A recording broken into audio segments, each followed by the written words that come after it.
क्या पीएम मोदी के 4 प्रस्तावक पूर्वांचल और अवध की 40 सीटों की गारंटी है? क्या पीएम मोदी के नॉमिनेशन ने विपक्ष की टेंशन बढ़ा दी है? आखिर नरेंद्र मोदी ने शास्त्री, पटेल, कुशवाहा और सोनकर को चुनकर कैसे बना दिया 40/40 का फुल प्रूफ प्लान? उत्तर भारत की सांस्कृतिक राजधानी काशी में हर तरफ महादेव और पीएम मोदी की ही चर्चा हो रही है। लेकिन 14 मई का दिन इसलिए भी खास है क्योंकि पीएम मोदी ने लगातार तीसरी बार वाराणसी को अपनी लोकसभा सीट चुना है। पीएम मोदी पूरे दल बल के साथ वाराणसी से नामांकन भरने पहुंचे तो उनके साथ गृह मंत्री अमित शाह, जेपी नड्डा, सीएम योगी से लेकर बीजेपी की पूरी टीम मौजूद थी। लेकिन पीएम का असली खेल तो तब शुरू हुआ जब वो डीएम के सामने नॉमिनेशन फाइल कर रहे थे। चुनावी पंडितों की नजर जैसे ही प्रधानमंत्री के उन 4 प्रस्तावकों पर पड़ी तो ये मान लिया गया कि असल में इन चारों प्रस्तावकों के जरिए बीजेपी ने पूर्वांचल और अवध की 40 सीटों पर अपनी जीत की राह को आसान बनाने की कोशिश की है।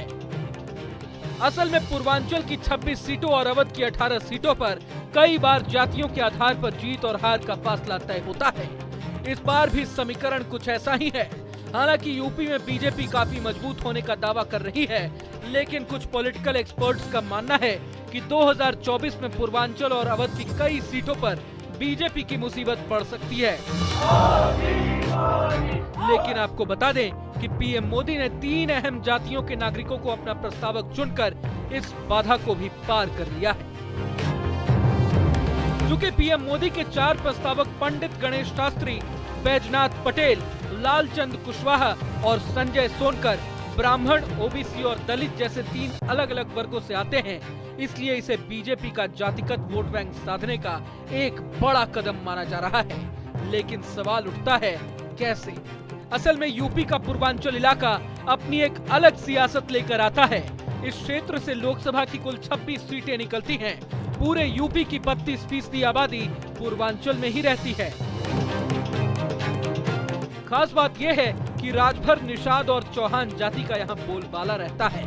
पूर्वांचल में वाराणसी, जौनपुर, मिर्जापुर, गोरखपुर, कुशीनगर, महाराजगंज, संत कबीर नगर, आजमगढ़, गाजीपुर, बलिया, अयोध्या, गोंडा समेत कई अन्य जिले आते हैं।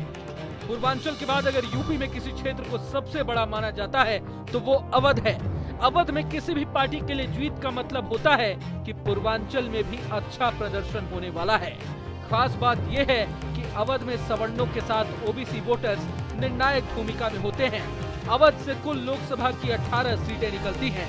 ऐसे में माना जा रहा है कि इन 3 अहम जातियों के नागरिकों को अपना प्रस्तावक बनाकर पीएम मोदी ने एक मास्टर स्ट्रोक चल दिया है और बीजेपी के इस कदम के चलते अवध और पूर्वांचल की सीटों पर उम्मीदवारों की राह आसान हो सकती है।